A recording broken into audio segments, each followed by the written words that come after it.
It reminds me of the Edinburgh Festival, the Edinburgh Fringe Festival, back home in Scotland. For a couple of weeks every year, the city of Edinburgh is transformed into this seething mass of performers and people doing shows in toilets, and it becomes this extraordinary different city. And I get the impression that's kind of happened to San Diego as well. It's hard to really get a sense of where it's at here. There's a kind of, I mean, Doctor Who's been running since 1963, and in Britain it's part of cultural heritage. And we've always been kind of told that America don't really get it, that it exists only on cable and nobody really notices. But that's clearly not the case. I mean, it's obviously, I mean, I don't think it's as ubiquitous here as it is at home, but it's obviously growing. And the reception that we got at the panel here was overwhelming, and it's making its mark here. But just adjusting to exactly how well known we are here, I don't think I was quite expecting that.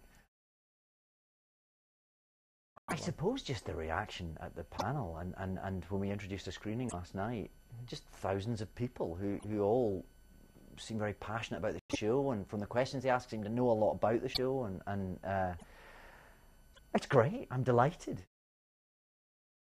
There's something unique in just the basic principle of it, that there's something extraordinarily high-tech, it's something completely beyond our ken in a machine that can travel through time and space.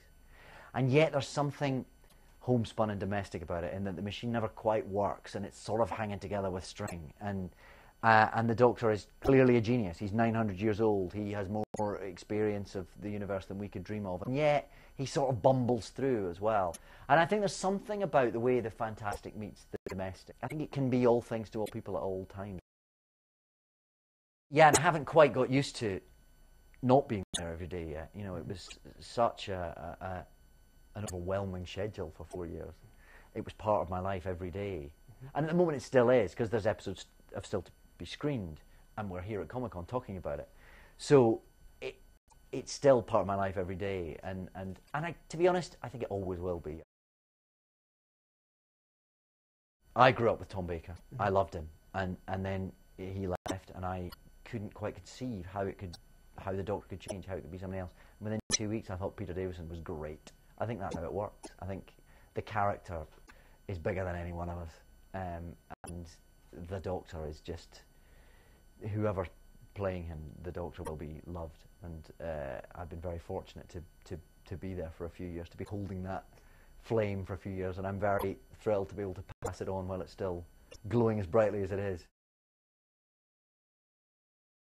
Fantasy sci-fi tends to elicit a certain type of enthusiasm, but for some reason Doctor Who fans are very passionate, very enthused, but they're also really nice people. I feel terribly lucky to be at the centre of it now. I've had a wonderful time. I've got to act in some of the finest scripts I've ever read. I've got to be in a show that I'm immensely proud of, and that I think is genuinely great. You know, so there's very little to complain about.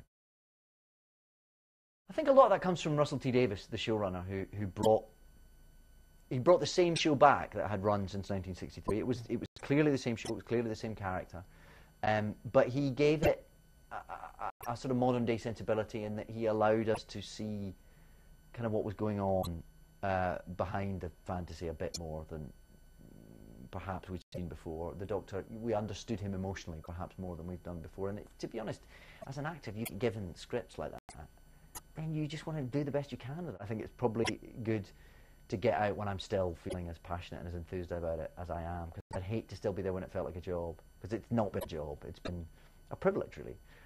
And I'm glad that that's how I'll always think of it.